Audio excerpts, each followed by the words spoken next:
दोस्तों मैं यशीश गुप्ता गुरुकुल चैनल के एटम स्ट्रक्चर के लेक्चर 6 में आप सभी का तहे दिल से स्वागत करता हूं।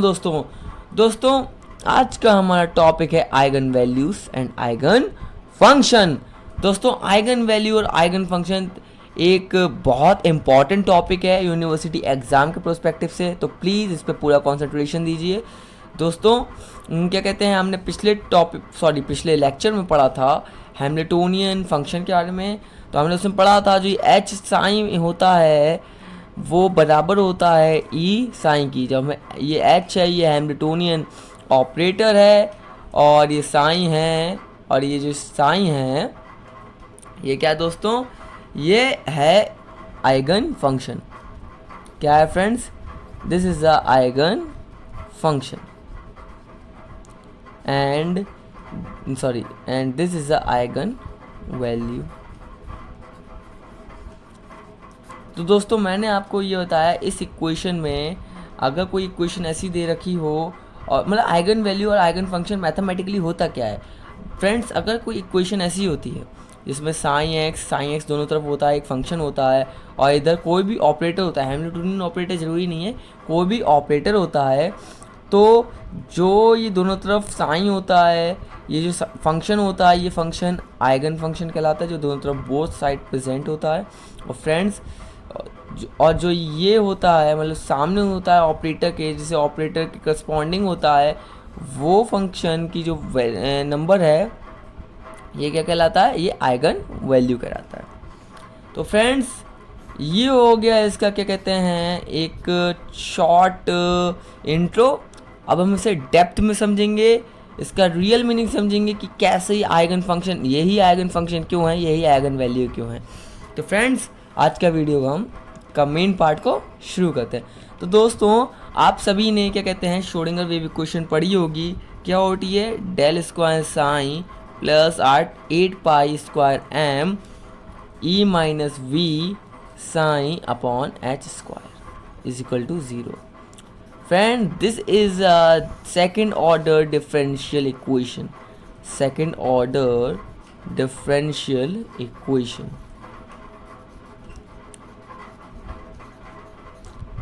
ये एक सेकेंड ऑर्डर डिफरेंशियल इक्वेशन, इसका मीन क्या है, इसका मीन ये है जो ये साइन है, जब हम इसे इस श्रोडिंगर वेव इक्वेशन को सॉल्व करेंगे तो ये साइन है, इसके कुछ इमेजिनरी सॉल्यूशंस आएंगे,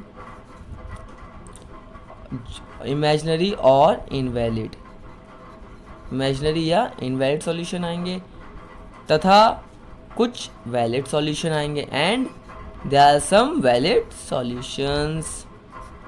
तो फ्रेंड्स कुछ इमेजिनरी आएंगे, इनवैलिड आएंगे, कुछ वैलिड आएंगे, कुछ क्या कहते हैं कुछ वैलिड सॉल्यूशन आएंगे, कुछ इमेजिनरी सॉल्यूशन आएंगे। बट दोस्तों मेन चीज़ है इसमें, एक बाउंडेशन है इस क्या कहते हैं इक्वेशन में, एप्लीकेशन ऑफ श्रोडिंगर इक्वेशन में। अगर आप इसे सॉल्व करेंगे, इसकी एप्लीकेशंस पढ़ेंगे तो दोस्तों आपको एक इक्वेशन मिलेगी। दोस्तों इस इक्वेशन के अकॉर्डिंग, इस इक्वेशन के रेस्ट्रिक्शन के अकॉर्डिंग, अगर जो ये ई है, if E is smaller than 0 और equal than 0 then the sign has no solutions। मतलब फ्रेंड अगर जो ई है, देखिए फ्रेंड मैं इसके थ्रू आपको साइन को और एनर्जी को रिलेट कर रहा हूँ, जैसे मैंने अभी बताया था ना आइगन फंक्शन आइगन वैल्यू। दोस्तों मैं इसके थ्रू आपको इसकी डेप्थ तक ले जा रहा हूँ, तो प्लीज़ थोड़ा इंटरेस्ट दिखाइएगा इस वीडियो में।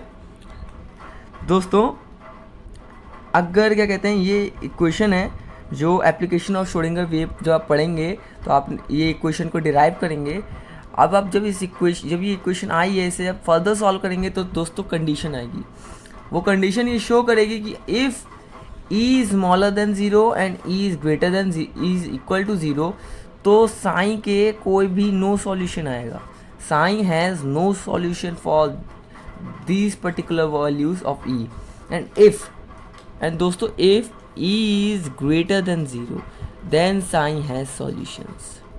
मतलब दोस्तों इमेजिनरी हो, इनवैलिड हो, वैलिड हो, कैसे भी सॉल्यूशन हो, ऐसे सॉल्यूशन आने के लिए भी जो ये e है, e की क्या चाहिए, ई की हमें कैरेक्टरिस्टिक वैल्यू चाहिए। क्या चाहिए फ्रेंड? Characteristic value. दोस्तों ये एक टर्म है कैरेक्टरिस्टिक वैल्यू, इसे भूलिएगा मत। कैरेक्टरिस्टिक वैल्यू चाहिए। कैसी वैल्यू चाहिए? कैरेक्टरिस्टिक वैल्यू चाहिए। दोस्तों आशा करता हूँ आपको यहाँ तक समझ में आया हो। अब इसे फर्दर ही क्या कहते हैं, इसके बारे में आगे बात करते हैं।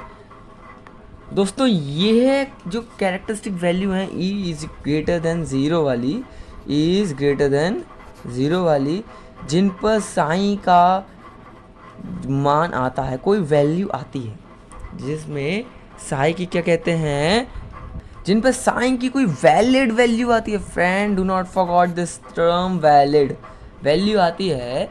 इज़ ग्रेटर देन ज़ीरो पर सब साइन की वैलिड वैल्यू आती है। तो जो ई की जो वैल्यूज़ होती हैं, जो कैरेक्टरिस्टिक वैल्यूज़ होती हैं, जो कैरेक्टरिस्टिक वैल्यूज़ होती हैं friends, these values are called eigen values.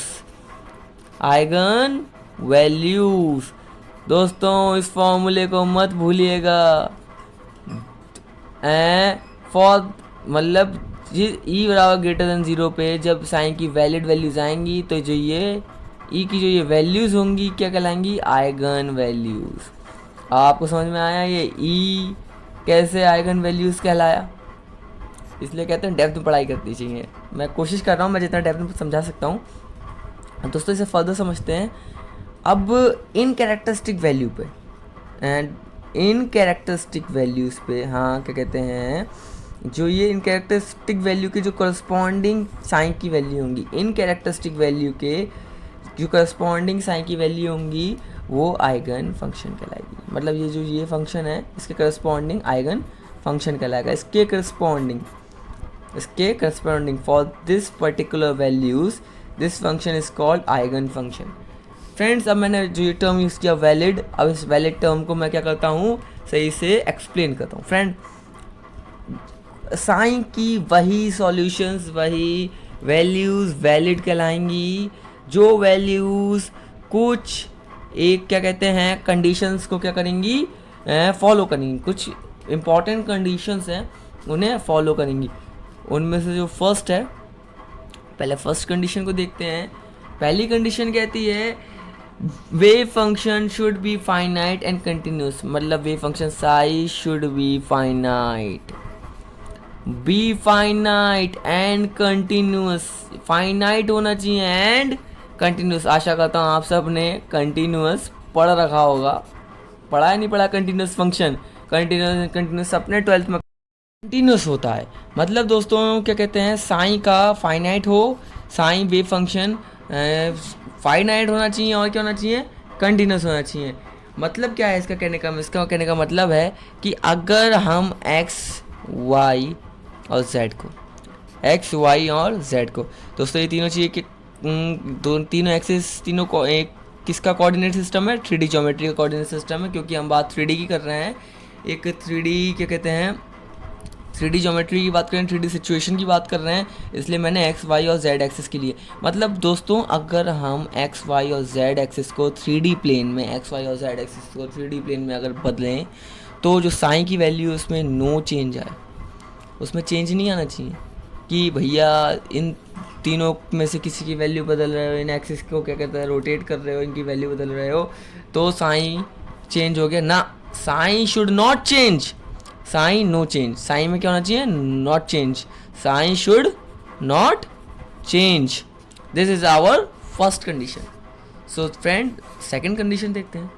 दोस्तों जो सेकंड कंडीशन है वो कहती है कि जो साइन है मीन्स जो वेव फंक्शन है, उस वेव फंक्शन की जो वैल्यू है वो केवल 1 होनी चाहिए।